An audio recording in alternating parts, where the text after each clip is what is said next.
Good evening, it's 8:30pm on Wednesday the 5th of July 2017 and this is a special off-season edition of the Ask TCW podcast and we're live.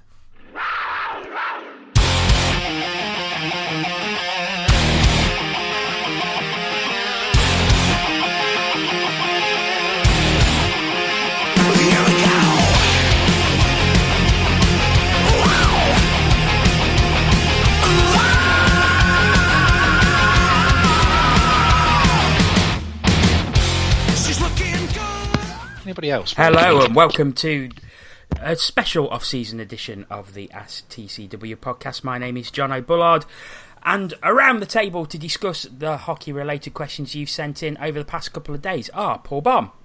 Hello. Antoine Marie-Jeanne.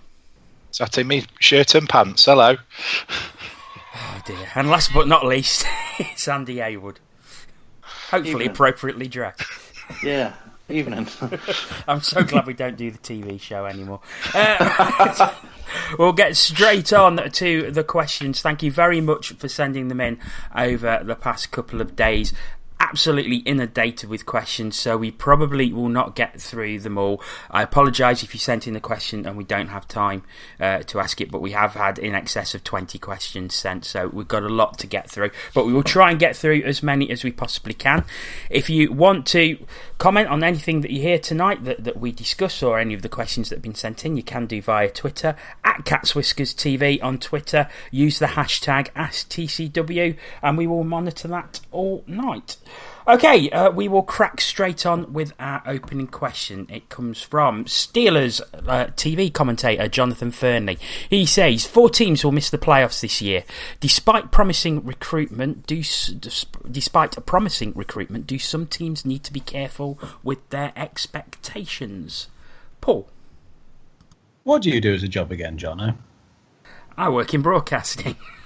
Yeah, okay. Do teams need to be careful with their expectations? Well, no, really. Well, it depends. Are we talking about the expectations that they have themselves or the expectations that they give to their fans via the media? Because if it's the latter, then no, they don't. You don't get teams saying, "Oh, we're going to do really well this year, but be careful, we might not make the playoffs." So, the management of expectations is done by the fans, not by the teams. We're the ones who look at it and think, yeah, well, it's all right, but I don't know. You don't expect that sort of thing to come out of a team, but teams themselves know how, they'll have an idea of how well they're going to do. They can compare themselves to other teams, obviously. So there may be some managing of expectations going on behind the scenes, but I certainly wouldn't expect to see any of it in the media. Okay, Andy? No, because ultimately they need to get people through the doors. And basically, in my opinion, every team out of the 12 will be staking a claim and making a point that they are going to be making the playoffs. And obviously 4 of them won't. But it will be 4 teams that fully expect to be in the playoffs, and that's the beauty of the sport expanding. Is the fact that it's now going to be more than just 2 teams disappointed. There's going to be 4 teams disappointed that they don't make the playoffs, and ultimately it's no different to with Panthers. It's no different to us when we don't make the Final Four weekend. We all want to be there. Some people would say that we expect to be there. You would imagine that as a club, that the players and the coaching staff and the management expect us to be there, but sometimes it doesn't. You just have to get on with it. And yes, it's disappointing, but I don't think there's a need to manage expectations as a club. I think it just boils down to you've got to turn up at the right time, on game day and get points and get wins. And I don't think there's a lot really that the club can do expectation-wise other than win hockey games. And I think that's ultimately the sort of the crux of it. Okay, and anything to add? No, they've pretty much covered it. But what I'd say is, obviously, the better a team recruits, the more entertaining a team is, the more realistic it is for that team pushing for like playoff spots, etc. Surely that's what's going to bring the fans in, and obviously the fans coming in are the ones that generate the bulk of the money coming in. So no, I don't think they have to be careful. I think if anything, some teams need to up their game. Okay, fair enough. I hope that answered your question, Jonathan. Another question that's probably, well, it actually comes from earlier today, and it comes from David Spence. He says, how do you feel about the club seemingly focusing on banter on Twitter rather than useful press releases? Andy? I had a feeling you'd come to me first with this one. To be brutally honest, I don't really care either way for it. I don't have a problem with it in the sense that, you know, I'm 99.9% certain that it's Callum that does it, and you know he will have nothing to do with signing players or you know getting the team fit and ready and that sort of stuff. So I don't think that it's a sort of a. I don't think it's being done by someone who's being distracted from doing something perhaps a little bit more worthwhile, you know. And like I say, although it doesn't particularly, you know, it doesn't. I'm ambivalent to it, shall we say? There will be people out there that think it's, you know, it's fun and it's great. You know, I'm not 100% sure I'm one of them. I'm not one of these people that thinks that it's ridiculous and I hate it. But I can appreciate that it can be irksome when, you know, seemingly we have a team that isn't yet finished, and it's getting close towards the time that it should be getting finished. You know, and there's no news, but we're having high japes with you know, other clubs. But you know, personally, I don't have an issue with it in the sense that I don't think really it's anything that's. There's nothing at a detriment to it, shall we say, other than perhaps looking a bit foolish at times. It depends.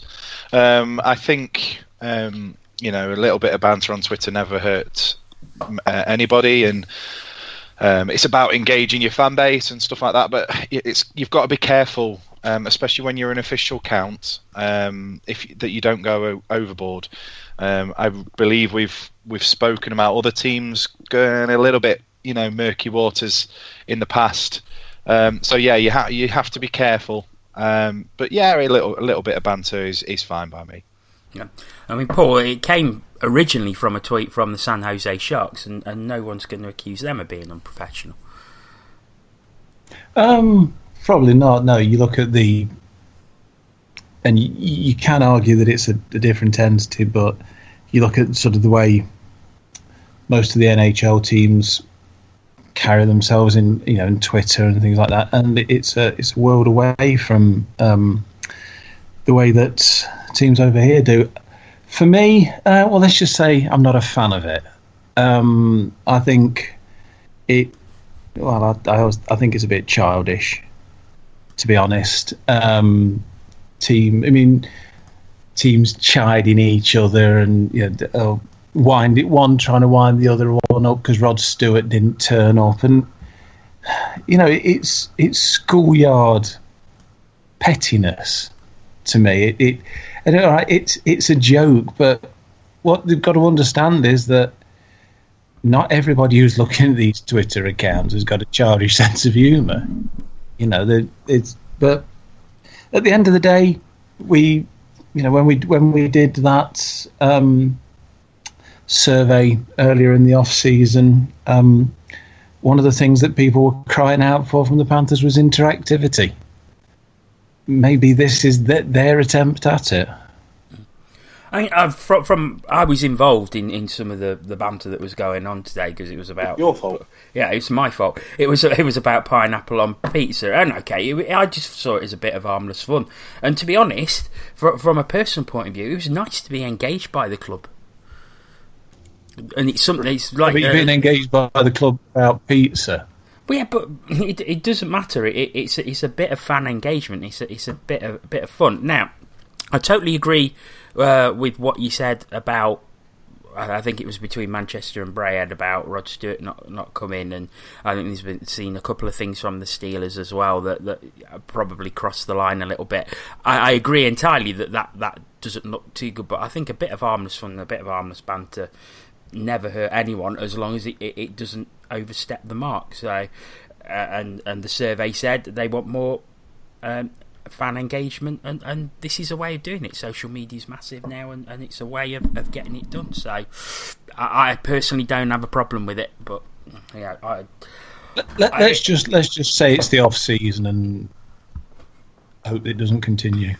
When something's actually happening, if we were still in a situation where they wanted to talk about what topping to have on a pizza, or what colour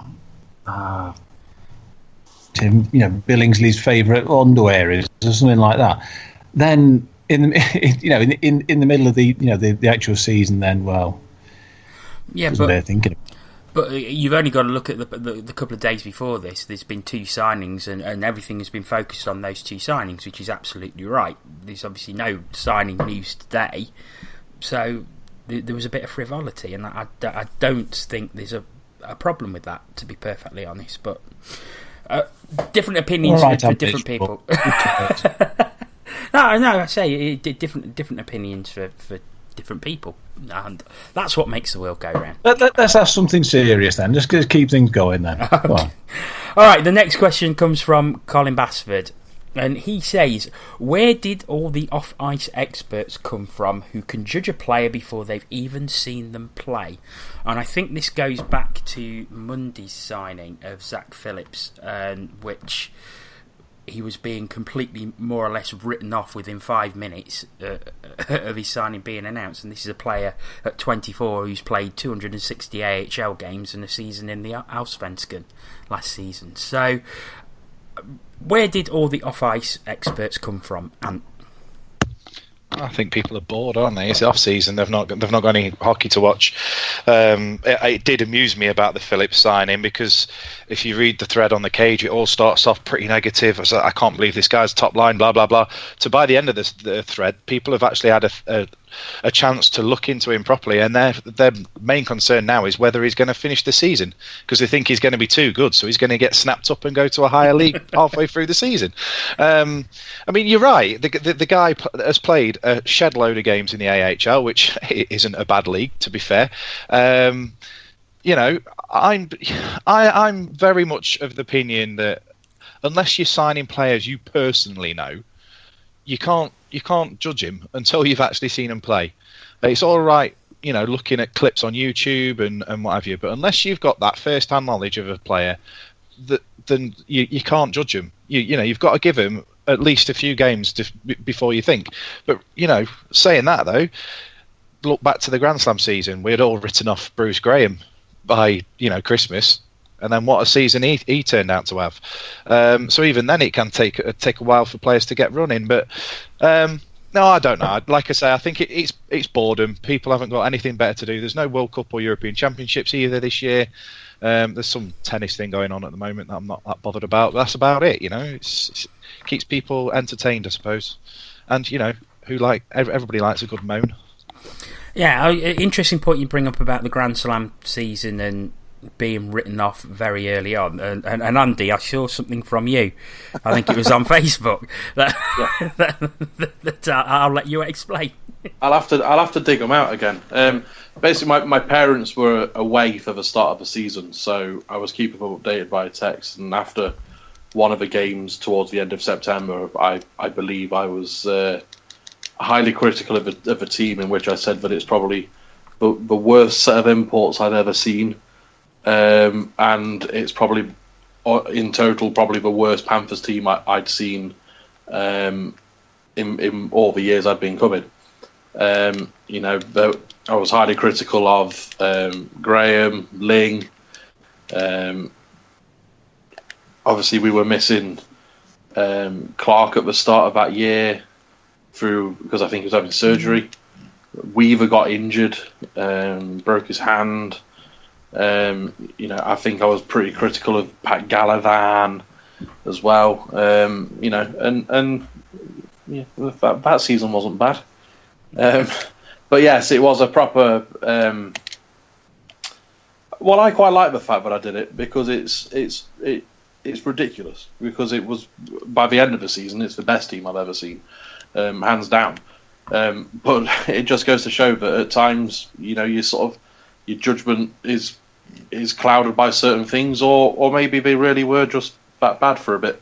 I'm sure they probably weren't. I'm sure it's just that, like you say, you get an opinion of someone before they've even stepped off a plane, and sometimes it's incredibly difficult to sort of shirk that opinion. And we've all got our favourite players, and we've all got players that we're not fussed about, or potentially that we dislike. But I think the main reason why it's more prevalent these days is because of the rise of social media, the rise of fan media. It's no different to people feel the need to listen to what we have to say about various topics. 10, 15 years ago, you used to go on the Cage Forum after a game and talk about, a win or a loss. And before that, you used to go on, if it was an away game, you used to get a text message, or you go on CFAX just to find out what the score is. But now it's so easy to get involved, even if you're not there, that all of a sudden now people are looking at clips, people are checking stats religiously, because it's already readily available. And ultimately, that's why people have these opinions, and it will, ultimately it won't go away anytime soon. That's for sure. And like I say, in one sense, it's frustrating, but then from my point of view with this, it's a blessing because I don't understand why people want to hear what we think, but people seem to want to. So we've got to take the rough with the smooth, I suppose, in that sense. I mean, Paul, is it fair that players are effectively written off before they step off a plane, or as Andy says, with the amount of information that's available now on each player before they arrive in the country, is it fair game that we can form an opinion? You should always be allowed to form an opinion, but you've got to be able to back that opinion up and sit in there saying, look at those numbers. They don't, they say this, they say that. There, you can, statistics can prove almost anything. Because sometimes players they have sort of, the intangibles. You look at, I don't know, struggling to think of a name. It was really like, let's say, Matt Francis, who wasn't necessarily the highest point scorer out there. But look what else he brought. And look, there are no statistics out there for energy, for willing, the will to win or anything. There's no figure in a column for that. And I think people just look at something, make their mind up, and that's it. But maybe they just want to be us. No. Believe me, I can't see too many people wanting to be us. Nah. The other thing is, of course, is that I never really liked Pat Gallivan. No, that's true. Yeah, never. I mean, I'm not going to lie. I genuinely could have taken or leaving him, but he left him. Leaving him, that's terrible. I could have taken or left him, but he scored that goal. Scored the goal that won the league. Yeah. He will always go down. Even so, never liked him.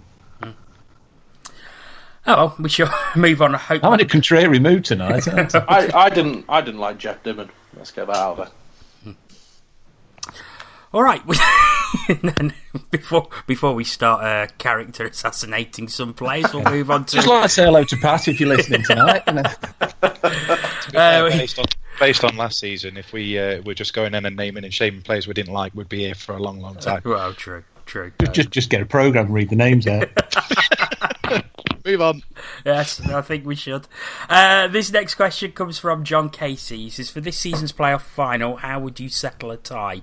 Continuous overtime, used obviously in the Cardiff-Sheffield final, may be the fairest way. However, after 2.5 extra periods, can it be argued that the game went on far too long and that fans should be able to work out when a particular game should finish? Paul? I had reached the point where I didn't care who scored. But I think, to be honest, for me, that was the fairest way of resolving it. Penalty shots, all right, you get the tension, you get the drama, but it's a bit ersatz for me. It's sort of having to create that. Whereas if they keep playing, then the team that game. You when you watched it, you saw it slowly tilting towards Sheffield's advantage, and in the end, they won. So for me, I think continual overtime. Okay. Either of you disagree with that, Andy or Ant? No, I'd always go continuous overtime. I think it's special. I think it's something that I might be. So every chance I'm going to be wrong here, but I think it's the only sport that uses it, to my knowledge, and I think it's exciting. Even though I do agree with Paul in the sense that by the time the second period started, you're sort of thinking, I hope someone scores soon because I'm getting a bit fed up. But by the same token, obviously we've not been through it yet. In the Elite League, and there's nothing to say that we ever will, but can you imagine being a Sheffield or Cardiff fan going into that effectively that third period of overtime, and the nerves and the tension and the feeling? I imagine as much as it's probably horrible and gut-wrenching, it's also incredible, and there's something.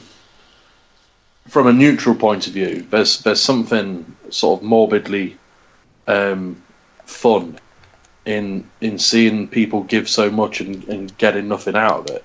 And that's not a slight at Cardiff in the slightest, because they put on a hell of a show, and it's nothing personal. But it's when you've witnessed people give so much and they've got no reward, and you see their reactions, you realise just how much it means, and it I don't think you get that from playing 5 minutes overtime and a penalty shootout.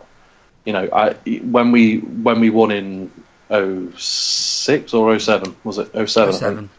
07. When we won in 07, we played 5 minutes overtime and won on a penalty shots. And yes, Cardiff were dejected because they wanted to win the game, but they were nowhere near as dejected as they were this year after putting so much effort and leaving so much on the ice. And yes, that might sound a bit heartless and a bit brutal, but it makes for a spectacle, and for that reason, that's why I'd always want continuous overtime. Yeah, continuous overtime for me as well. I think it's the best way of sorting it out. Anything to add? You know what?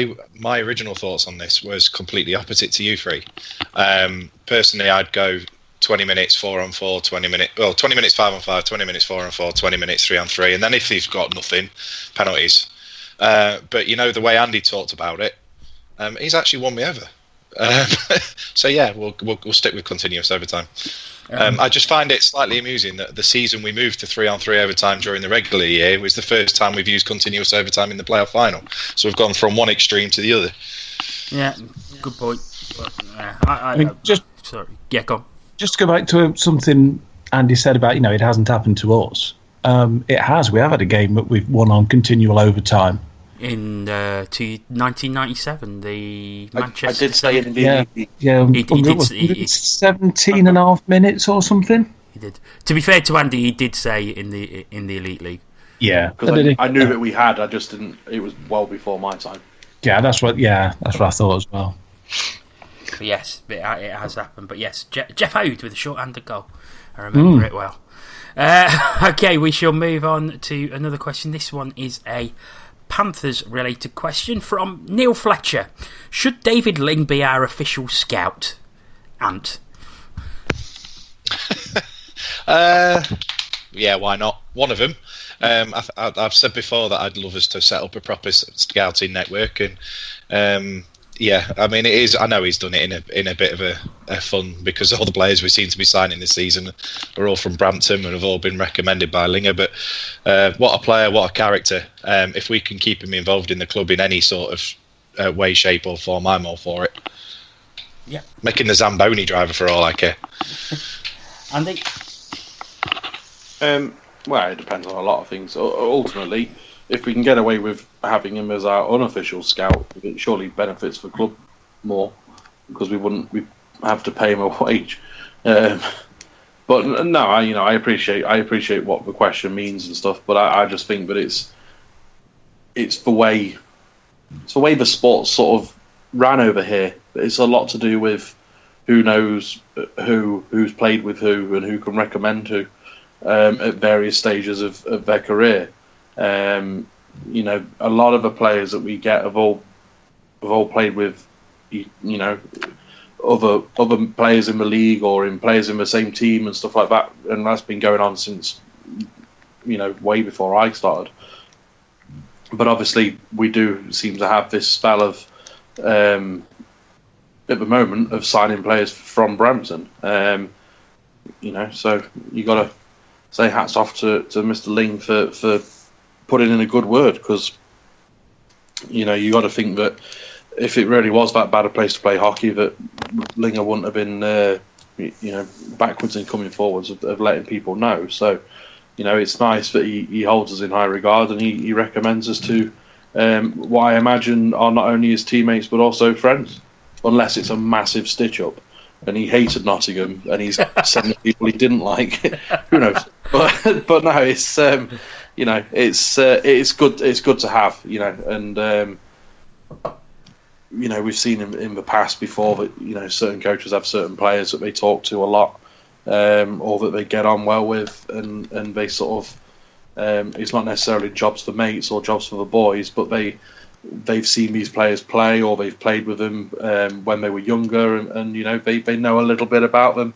So what very limited scouting we have, we can utilise. But I'm all for it. Okay, Paul.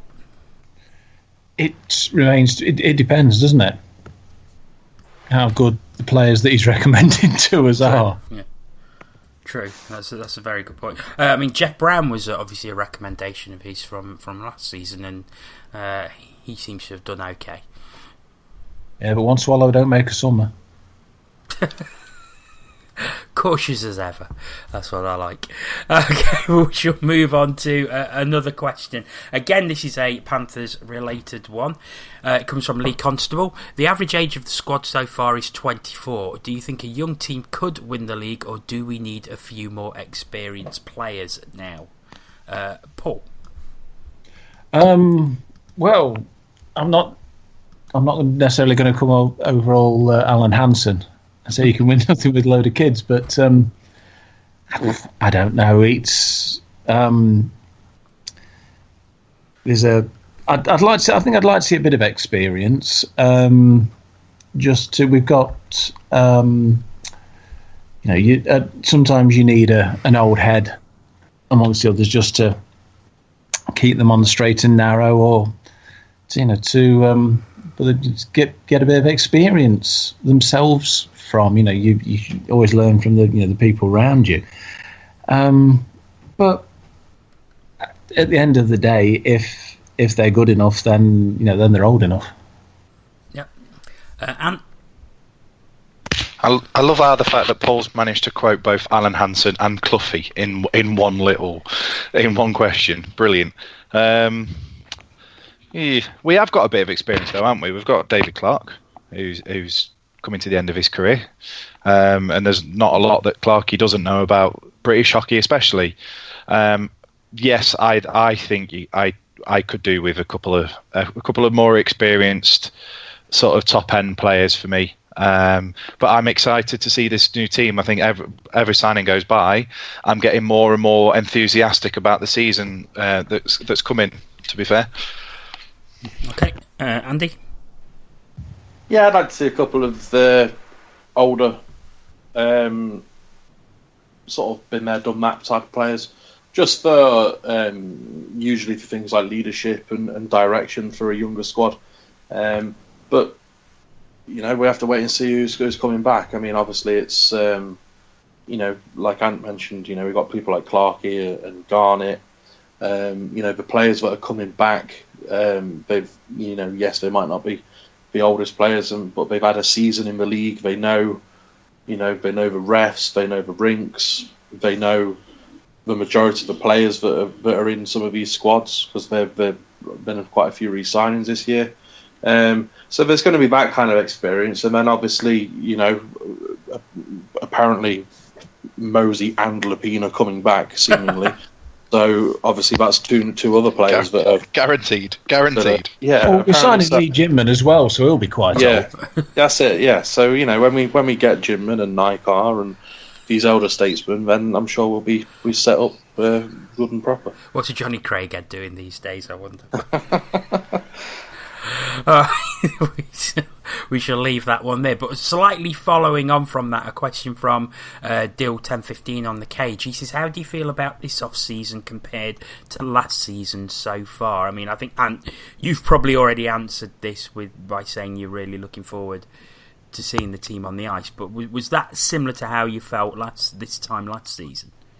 If I'm honest, no. This time last season, I wasn't that excited about anything when the season sort of happened. I don't know why, because I'm not one of these. Regardless of who signs, I'm not going to be that bothered. I think last season we took that hit with Jansen leaving, and that was a massive, the character that he was. That was a massive downer for me. So I went into the season on a downer, and then we signed McGrattan, and I was happy as Larry, but not Lawrence. But I'm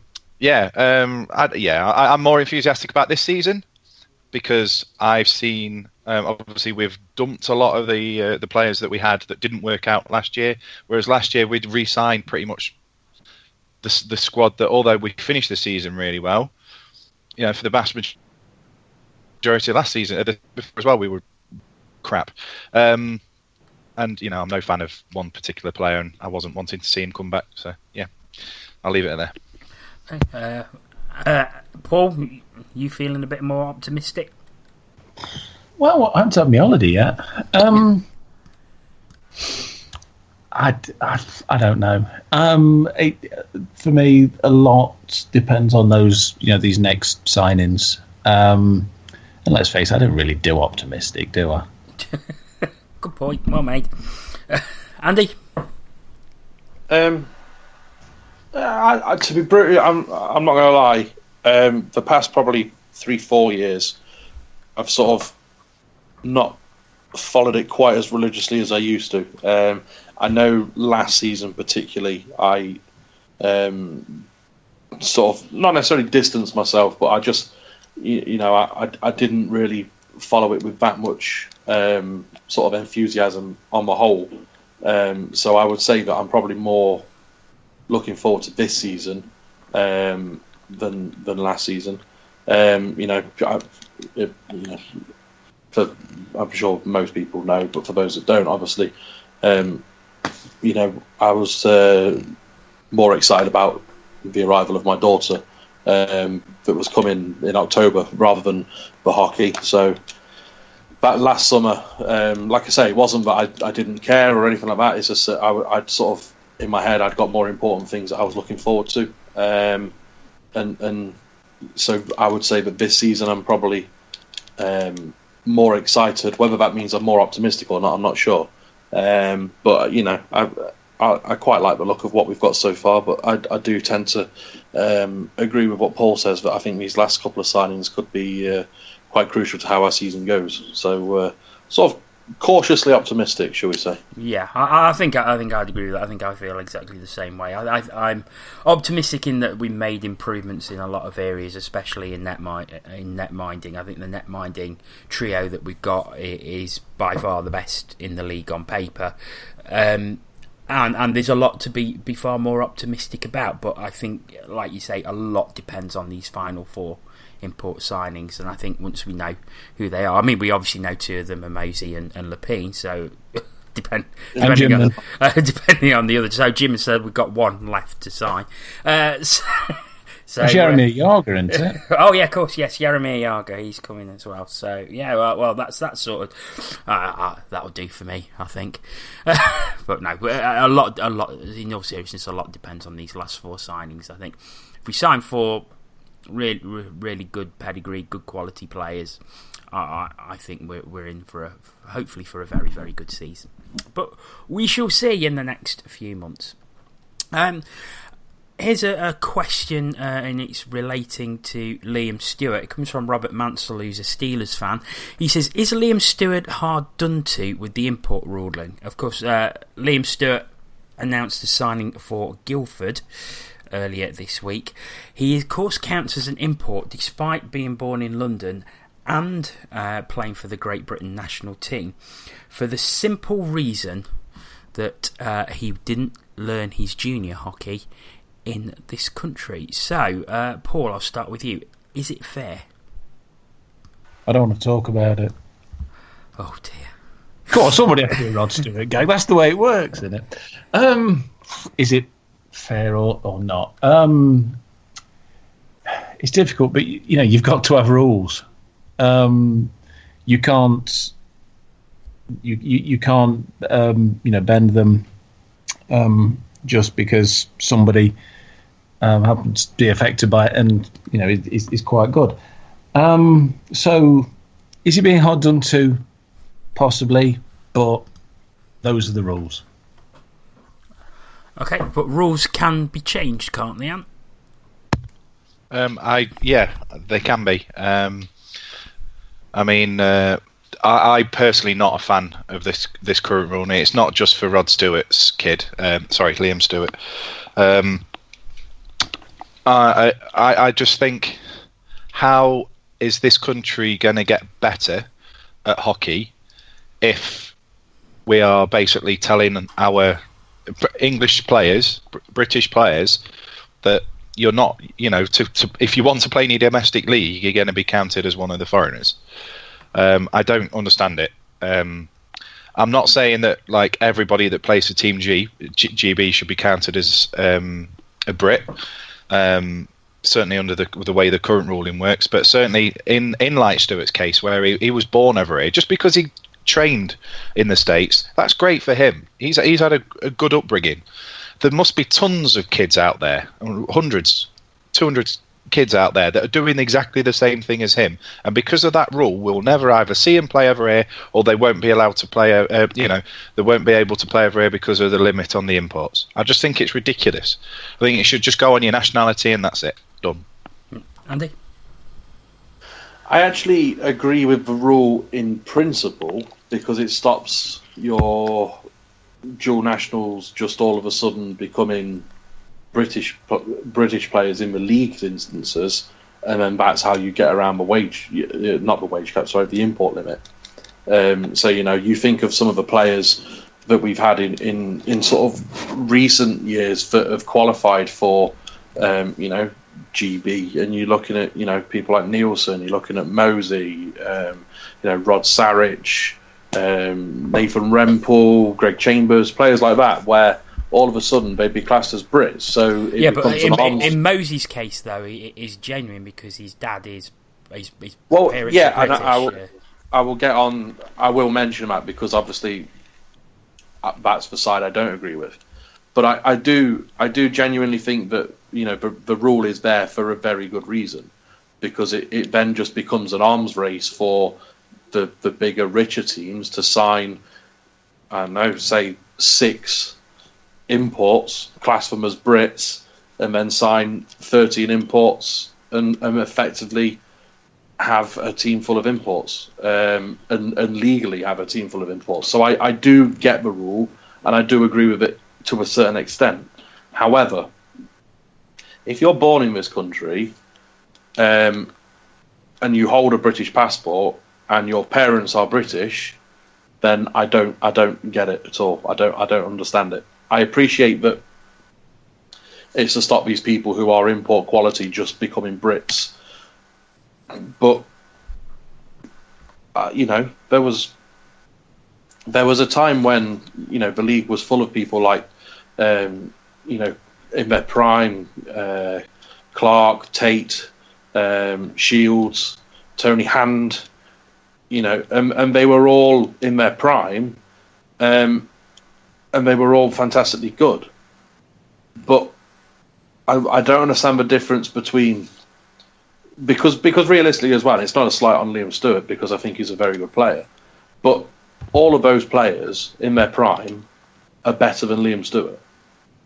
So with that in mind, I don't understand the rule. If it was a case of, we were signing people that were being classed as Brits that were of an NHL quality, and they were coming here and it was sort of skewing the league in that sense, then I could get it. But in Liam Stewart's case, he's a very good player, but I don't think he's top end Brit quality, and so I find it odd that it's a rule that sort of is there, because just because you've learned your trade in North America doesn't make you a better player, which is kind of what I'm getting at. It's not that Liam Stewart's bad. It's just that it's this sort of stigma that, well, you've had training in North America, therefore you must be really, really good. Well, no, not really. I mean, we've had players who are from North America, who've trained from North America, and they've been bloody awful. So it's it's not the case of the fact that, oh well, you must be good because you've had all that super training. I just think that it should be based on merit, and each one should be done individually. And I just think that if you've got a British passport, I fail to understand the logic that you're classed as an import. Okay, we shall move on to our next question. This comes from a long-time listener to the show, Kenwyn Jones. He says, do you agree that 4 to 5 months, depending on club, is far too long a break? Ant? Certainly is for those people that have only got nothing to do but look on elite prospects and make up lines and what have you. I don't know, because I really, don't get me wrong, I really enjoy my hockey. I'm a big hockey fan. But I also like the break that we have, this 4 to 5 months break that we have. It's nice to sort of turn things off, get your weekends back, not spending money in the pub every Saturday night, for instance. And then on the flip side, if you look at football, I don't think there is a big enough break. Because already we're talking, it just seems like we had the FA Cup final yesterday, and now they're talking about pre-season tours and everything that are starting this weekend. It's that just seems a bit mad. So yeah, I think it's probably 5 months is a bit long, but 4 months is about right for me. Okay, Paul. Pretty much similar to what Ant said. You have the season, but you also need the break away from it. For me, 4 or 5 months, yeah, that will do me. Yeah, Andy. Yeah, I quite like a break. Sort of, I'd like to say it gets my tolerance levels back up again, but probably no chance. Your intolerance level.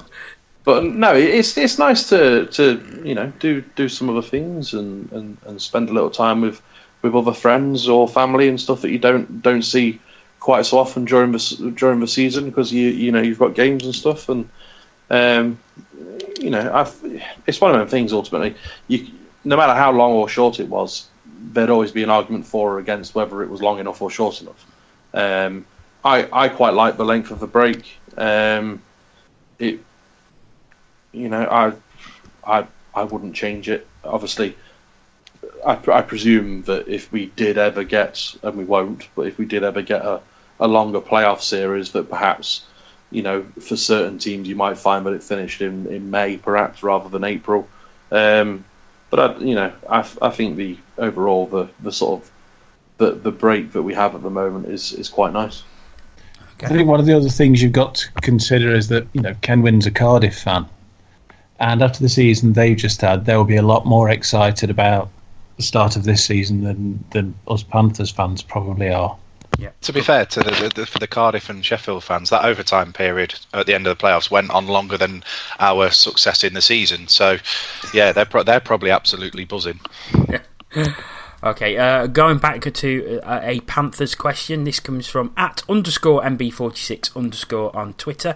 He says, I think we need an all-out sniper this year. For a few years we've been fine for supply, but have had no one to bang it in. Agree. Andy? Yeah, I fully agree. I think realistically, we've not had a player that when he gets the puck, you can't guarantee they'll score, but you almost get that sense of expectancy since Beauregard. We bought in Doucet halfway through the season, and he was of that sort of ilk, but I don't think he was, granted he wasn't here as long, but so from a Panthers point of view, he was not quite held in the same esteem, but I don't think he was as good as Beauregard in that sense. In the past we've had, players like McCaslin, Moline to a certain extent, like I say, Beauregard and things like that, where you sort of, if they got an opportunity, you'd almost sense that they were going to score. And like I say, we've not had that sort of feeling for a few years now. And it actually, I think with this question, it would be quite good to bring in your question you asked us on our WhatsApp group regarding Mosey, because I do genuinely think that's an intriguing question. Which is? Well, you asked us, with the team that we've signed now, would you want Mosey back? And I thought it was quite interesting that, although I think pretty much everyone to a man said, they would like to have Mosey back, but unfortunately, I don't think he's what this team needs at the moment. I really don't, and I think if it came down to, I would disagree. If it came down to having a player of, someone like Mosey, or someone like, or a player who's going to score you 30 goals a season, I don't think there's any room for sentiment in that sense, because I think as great as he was and as much as I'd like him back, I think at the moment, for the past few seasons, we've been a team that struggled for goals, like out-and-out goal scorers. And so for that, I would quite like to see one of them. I would disagree regarding Evan Mosey, because from what I'm only going on what I saw from the Great Britain tournament in Belfast, but he was head and shoulders the best player on the ice by a country mile.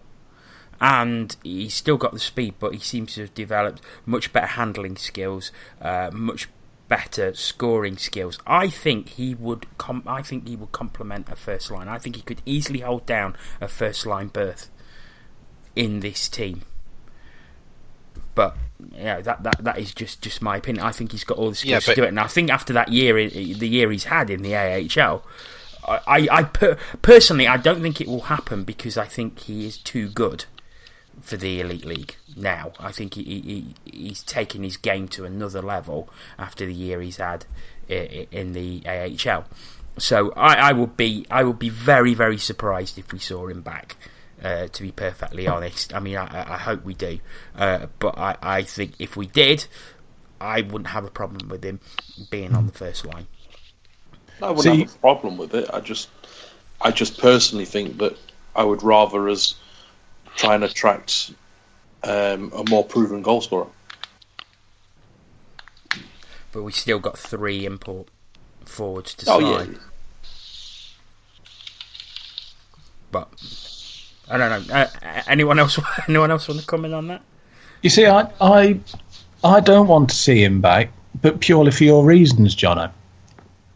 If he came back here now, it would be a step back for him, and he's in a position where he can be stepping forward. So, nice as it might be, I don't want to see him here because it means it's gone wrong for him. Well, not wrong for him; it's not gone as well as it might have done for Antoine, to put a better way. But going back to the original question, yes, is the answer. We need a sniper. We need an out-and-out goal scorer. Bring back if we're bringing back players, bring back Beauregard. Yeah, I think so Beauregard. So we've got Beauregard, Gibman, Nykar, Lepine, Mosey. I'm sorry. There's just going to be no room for Yager, is there? No. I'm sorry. Sorry, Jeremiah, but the stable is full. So, not that I could we've had any see number of donkeys before now, so yeah. that's a good point. That's a good point. Can I just jump in? Sorry to extend it going on, but it's not for me. It's not just about having somebody that's going to score you 40, 50 goals in the season. We've missed that, certainly, but I think we've also missed that sort of captain clutch, if you like. Like the Matthew Roy does for Sheffield. Always scores big goals. He's always, if your team needs a goal, you need someone like him in your team, and I don't think we've had that either since Jordan Fox. To me, you knew Foxy could come up with something special. I think those two players for me, those two types of players for me, would be huge if we could get. Yeah, and if you can't get a Matthew Ware, all you need is a John Armstrong. Run the goalie. Just while you mentioned Jordan Fox, one of the questions we had was from Ben Palmer. He says, "I'm a pretty new Panthers fan. What are some of the greatest Panthers moments I should look up, and where's best to look other than YouTube?" Well, unfortunately, Ben, they're all on YouTube, but I would suggest finding Jordan Fox's goal against Sheffield from our title-winning season. It was incredible, and if you turn the speakers up when you play it, because the noise when that goal goes in is unbelievable. So, if there's one thing that you should look for, Ben, that's the one. To be fair, if answering the question a bit more, if he gets in touch with Spick on the cage, I'm sure he'll put him right. Yeah, absolutely. Because there isn't anything he doesn't know. Yeah, that's absolutely true. Or Steph. Or Steph, yes, of course. Steph, who is just a font of knowledge, as is Michael Chambers, otherwise known as Spick. So, also, Ben, they are the people that we would point you towards. Okay, next question. And it comes from Graham Thompson, who better known as Clantastic. He says, if clubs announce record-breaking season ticket sales in PR, should they back it up with a figure, or is that nobody else's business? Paul? A bit of both. They don't have to say these things, but by the same token, if you're going to come out and say, "Oh, we've got record-breaking season ticket sales," it might mean you sold 4 when you sold 3 last year. Making a statement like that without any context is a bit hollow, but they don't have to tell anybody. Yep. So a bit of both. Andy? From my own personal point of view, I don't really care. So for me, with that kind of attitude, I kind of think that it is probably none of our business. I think you can usually gauge roughly how many season tickets have been sold by a midweek game. You can usually tell roughly who your sort of your season ticket holders are, because they're the ones who are always in the same place every week in, week out. But I don't think that there's any need to particularly publish that kind of thing, because ultimately I think from a club's point of view, they just sort of think, well, why do you need to know? There is no need to know that kind of information, and I'm not sure that, like I say, from my own personal point of view, I'm not fussed by it. So that's probably why I'd sort of tend to steer with the no, we don't need to know that, so we shouldn't. Yeah, it's not something I'm bothered about, to be honest.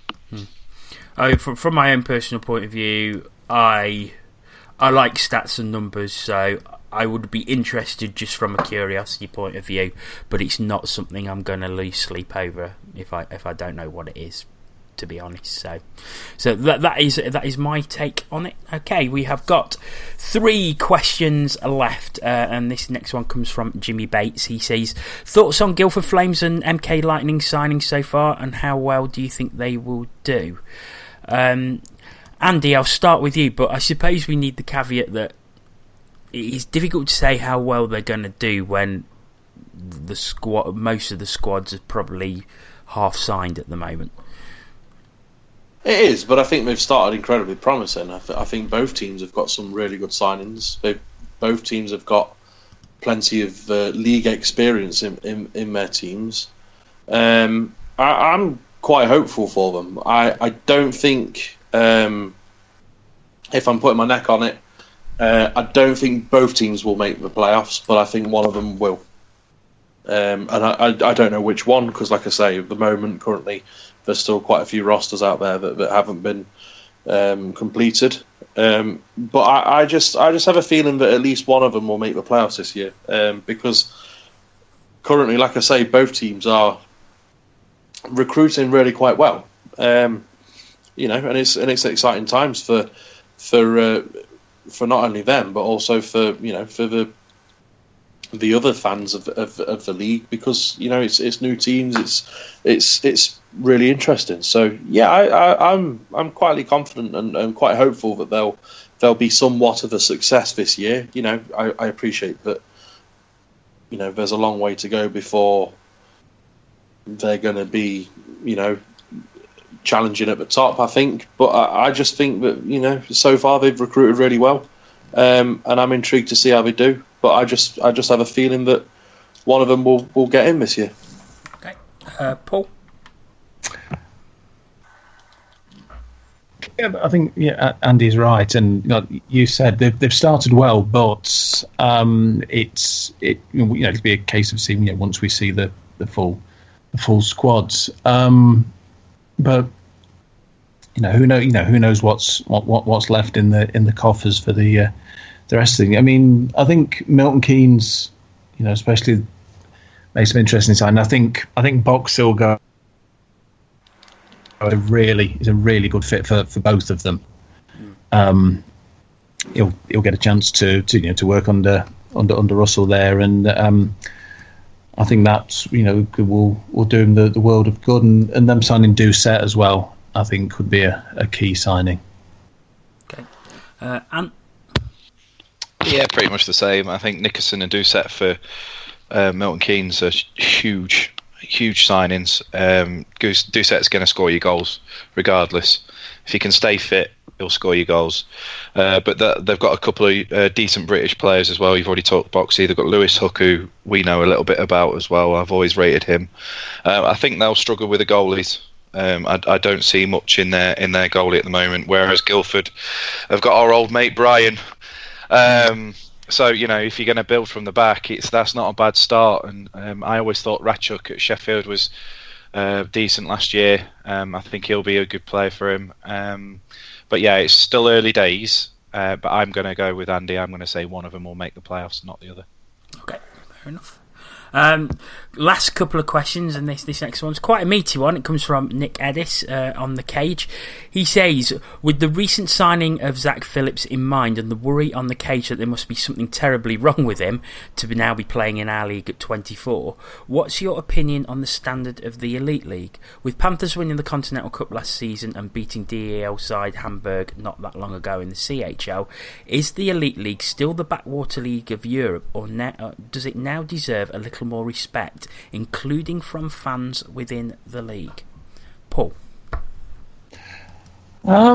We are still, I think, a backwater. There may be other tributaries around us that aren't as wide, but we're always going to be, I think. But so we won the Continental Cup. We somehow managed to beat a DEL team. I think we just caught them on a bad day. But there's. I think in terms of the respect thing, I think maybe that might just be some Panthers fans just seem to be down on everything, and that's me saying that.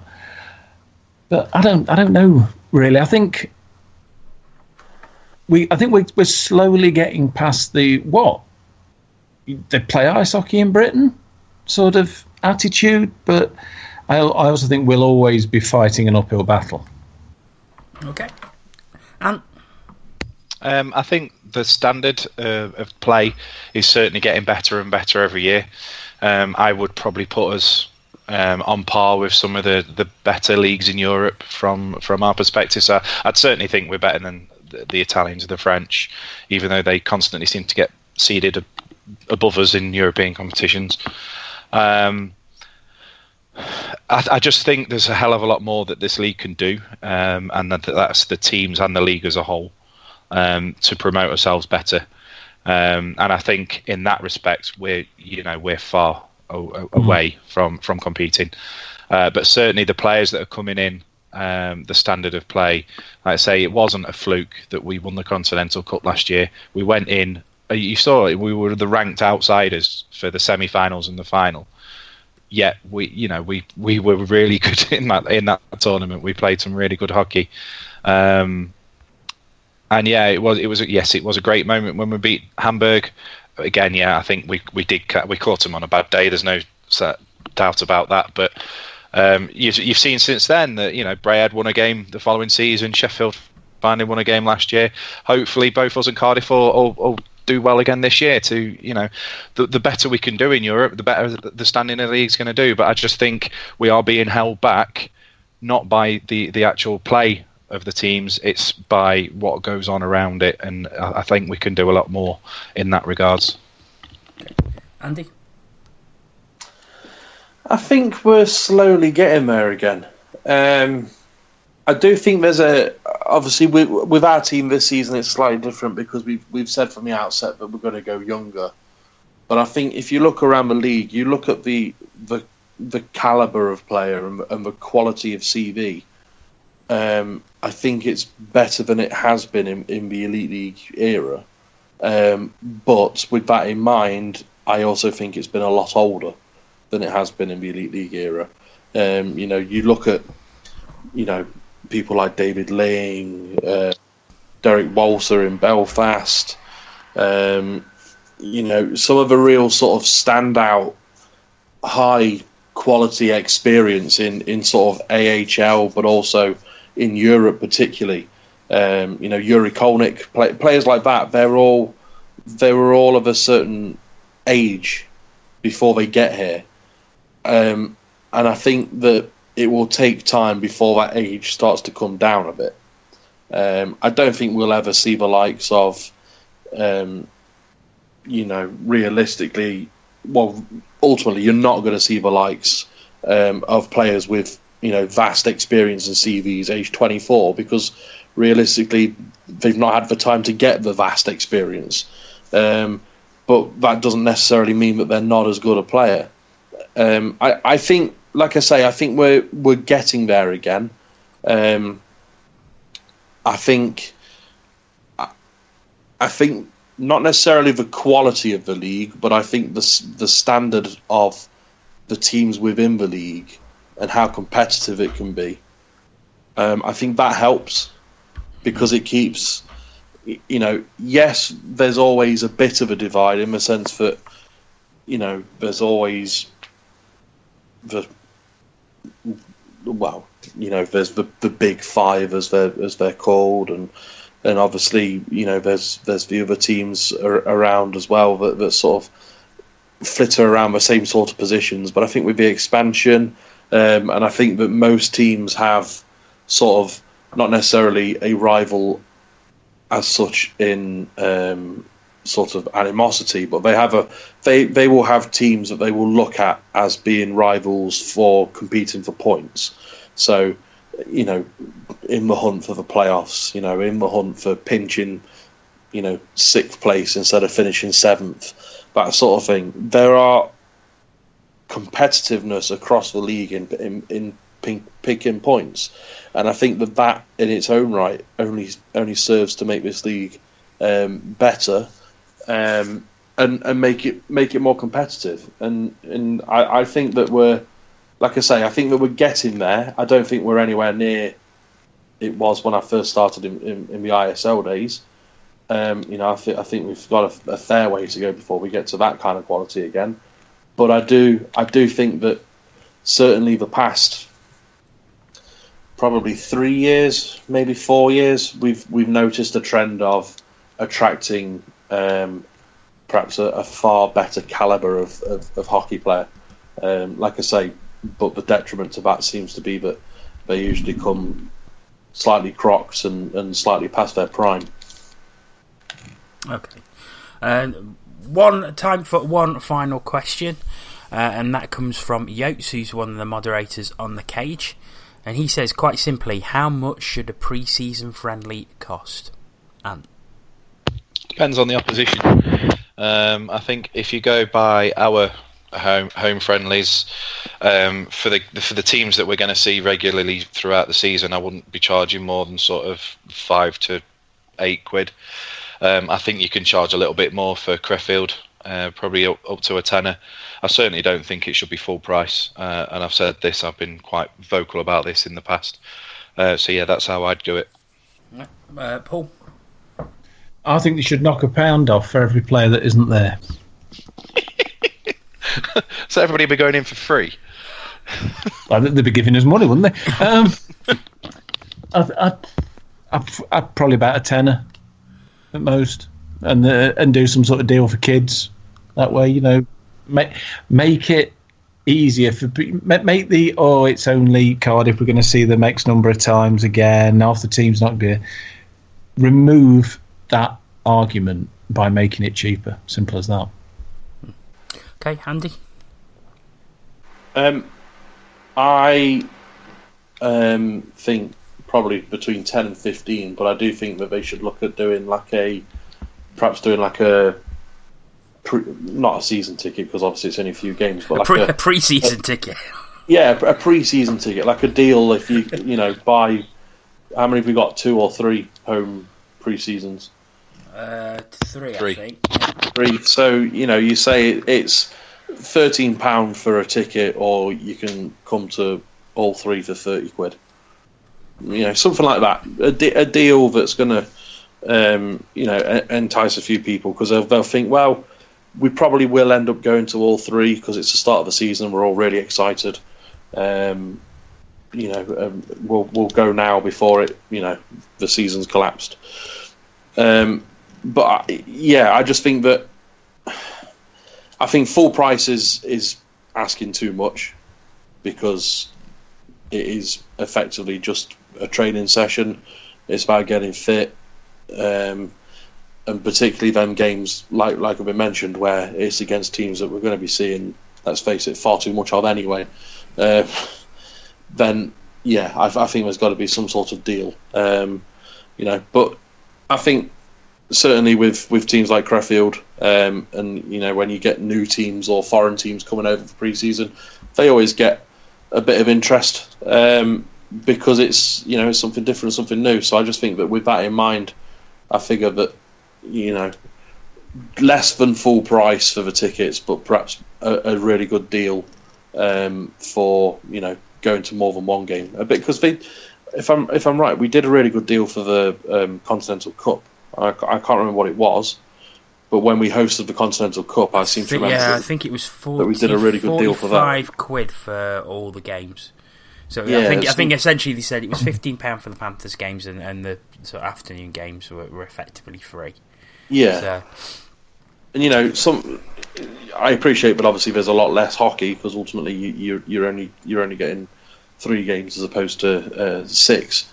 But I just think if they could do a deal, £30 for all 3 games, I think they'd get a pretty decent uptake, because I think people would make the decision and say, well, you know what, we were only going to go to a couple, but effectively that third one's free, so why not? Oh yeah, Sheffield have got 2 games at the arena. I think one's against Coventry and one against Manchester, which, like you say, they're going to be playing quite a few times during the season, but they're just a £5. I think that's a really good deal. Now, some may say that £5 is probably a bit too cheap, but I think something like £10 adult, £5 concessions, and just do it like that for the pre-season games, and I think you'd have a pretty reasonable take-up, because say you get generally pre-season games tend to get around between 2,000 and 3,000 people. I reckon with a good pricing deal, you're more likely to get more towards 4,000-5,000. And exactly. it's just more people coming into the arena, more people spending money. I think everyone's a winner. But we shall see. The prices are coming out in the morning, and we will see what they are. Right, sorry? I was going to say, and strangely, particularly in Nottingham, people seem to have an aversion with wanting to watch hockey here, as we know from rec hockey days, that people will genuinely come and watch any old rubbish. So with that in mind, if I didn't realise Sheffield had done ticket prices like that. If I do genuinely agree with you that if we did a price plan like that, I reckon you'd see 4,000 or 5,000 people coming through. Exactly. Easy. Yeah. Okay, we shall wrap it up there for this evening. Thank you very, very much for sending your questions in. Like I say, this is a one-off special, and Ask TCW will return regularly in September once the season starts again. So thank you very much for sending your questions in. Very, very sorry if we didn't get to ask yours, but like I say, we did get quite a lot in, and we're already an hour and 11 minutes, so I think we shall finish it for now. So all that's left to say is thank you very, very much to Andy Haywood. No worries at all. Anytime. Antoine Marie-Jeanne. And he's gone. Hello. Yeah. Bye-bye. Sorry. Bye. And last but not least, Mr. Paul Balm. Thanks very much. I'm off to put the bins out. Okay. You enjoy that. Thank you very much for listening. We will speak to you again sometime within the next month with another off-season podcast. But until then, thank you very much and goodbye.